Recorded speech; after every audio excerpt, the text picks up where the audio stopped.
Ոչ միայն Հայաստանի ու ԱՄՆ-ի, այլ նաև Արցախի Մասաչուսեթսի նահանգապետարանում Ղարաբաղի դրոշ բարձրացնելը նորություն չէ։ Սա այն նահանգն է, որտեղ Արցախի մասին որպես անկախ պետություն են խոսում, պաշտոնապես եւ օրենքով է անկախությունը ճանաչել։ Բարով եկաք, Հայաստանի նախագահին ողջունելու համար նահանգապետարան է շտապել հայկական համայնքը ու նույնիսկ նրանք, ովքեր հայ չեն, ինչպես Հայաստանի դրոշներ վաճառող այս պատանին։ Նախագահին դիմավորող Չարլի Բեյքերը Սերժ Սարգսյանին շնորհակալություն է հայտնում, իր հետ արև բերեց։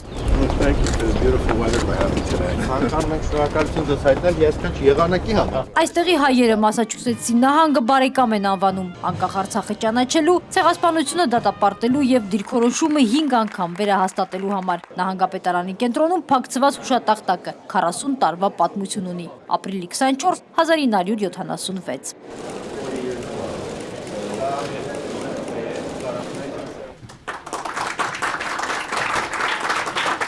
Հայաստանի անկախությունից, Լեռնային Ղարաբաղի հակամարտությունից, Թուրքիայի տնտեսական շանտաժի քաղաքականությունից մինչև սահմանադրություն եւ ընտրական օրենսգիրք։ Հարվարդի համալսարանի Քենեդիի կառավարման դպրոցի ուսանողները ամեն ինչ լսեցին ու վերջին զարգացումներն իմացան առաջին ձեռքից։ Օրվա դասախոսությունը Հայաստանի նախագահն է կարդում, վերլուծելով ինչ ենք ուզում անել եւ ինչ ենք անում։ Մենք ցանկանում ենք ունենալ ավելի արդյունավետ կառավարում։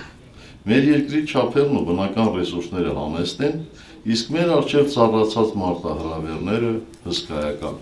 Մենք ստիպված ենք փոքր ուժերով մեծ խնդիրներ լուծել։ Ահա այստեղ է, որ բացառիկ կարևոր է դառնում կառավարման արդյունավետությունը։ Սահմանադրական բարեփոխումների ռազմավարական նպատակը հենց դա է։ Ավելի շատ ժողովրդավարություն, կոռուպցիայի դեմ ավելի նպատակասլաց պայքար։ Այստեղ մենք ունենք լուրջ ներուժ եւ այդ ներուժը մենք պետք է լիարժեքորեն իրականացնենք։ Իհարկե կան արտաքին անբարենպաստ հանգամանքներ, փակ սահմաններ Ադրբեջանի եւ Թուրքիայի հետ, գլոբալ տնտեսական հիմնախնդիրներ, բարդ աշխարհաքաղաքական իրավիճակ տարածաշրջանում եւ այլն, բայց մեր խնդիրների լուծումը առաջին հերթին մենք տեսնում ենք մեր երկրի ներսում։ Մենք առաջին հերթին ապահովում ենք մեր ուժերին եւ հնարավորություններին։ Շատ լավ գիտենք, որ ոչ ոք մեր երկիր ավելի լավը չի դարձնելու, բացի մեզնից։ Դասախոսության գլխավոր շեշտադրումներից մեկը Ղարաբաղյան հակամարտությունն է։ Հեղինակավոր այս հաստատությունում էլ Սերժ Սարգսյանը հիշեցրեց, Լեռնային Ղարաբաղը Ադրբեջանի տարածքային ամբողջականության հետ ոչ մի կապ չունի։ Այսօր բոլոր նրանք, ովքեր Ադրբեջանի տարածքային ամբողջության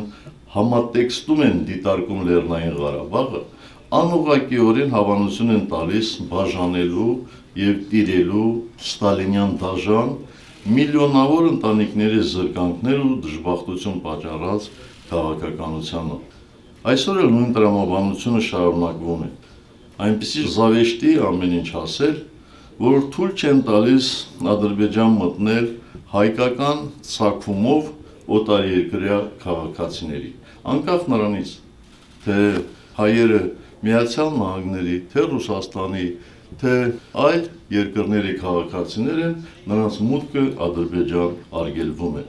Սրանով հանդերձ խոստանում են ապահովել հայերի անվտանգությունը,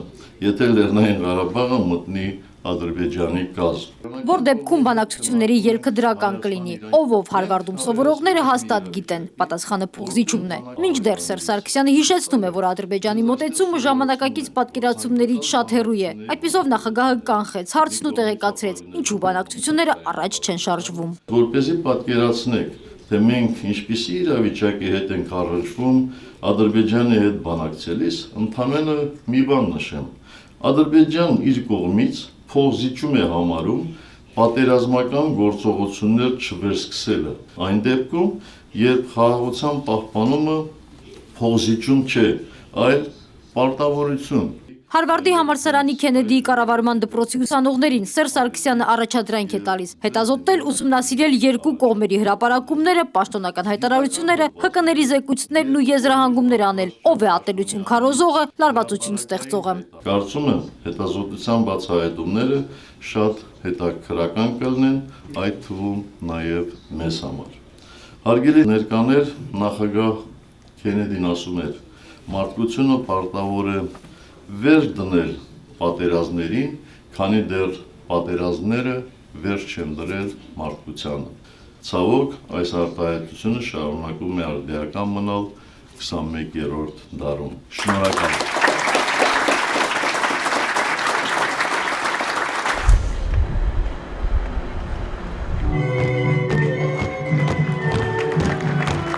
Սուրբ Հակոբ եկեղեցում պետական օրհներգը հնչում է Վիկտորիայի կատարմամբ։ 650 բոստոնահայեր ձայնակցում են, շատերը ձեռքը սրտին դրած։ Բոստոնյան փոքրիկ Հայաստանում նախագահը Վիլյամ Սարոյանի տողերը հիշեց։ Ուր որ կերթաս, պոռա Հայաստան, դուք ականջալուր եք մեծ հայի պատգամին եւ այստեղ Ամերիկայի Միացյալ Նահանգներում ստեղծել եք տասնյակ փոքրիկ Հայաստաններ։ Հայկական այս միջավայրում նախագահը կրկնեց իր հայտնի կոչը՝ վերադառնալ տուն։ Հայաստանում մեր ու մեր սերունդների տունն է, անկախ նրանից, թե որտեղ ենք ապրում։ Հայաստանն իրոք աշխարհի ամենաջերմ ու հարազատանկյունն է յուրաքանչյուր հայի համար եւ այդպիսին է լինելու միշտ։ Հայաստան-Սփյուռք կապերն ամրապնդողների ցեղասպանության 100-րդ տարելիցի միջոցառումները պատշաճ կազմակերպողների կրծքին նախագահը մեդալ է փակցնում, շնորհակալագիր հանձնում։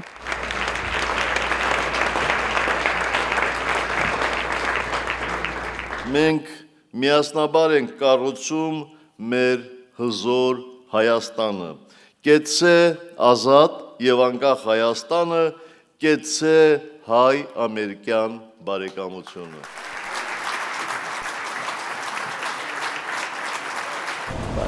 Բարի եկած եք, պարոն նախագահ։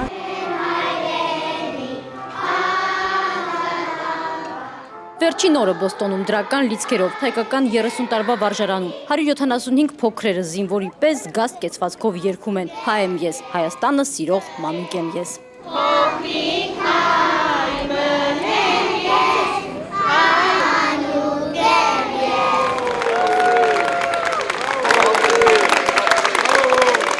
Փոքրերի առաջին ֆոտոն նախագահի հետ պատրաստ է։ Նրանց հետ նկարվելը Սերժ Սարգսյանի համար գերագույն հաճույք է։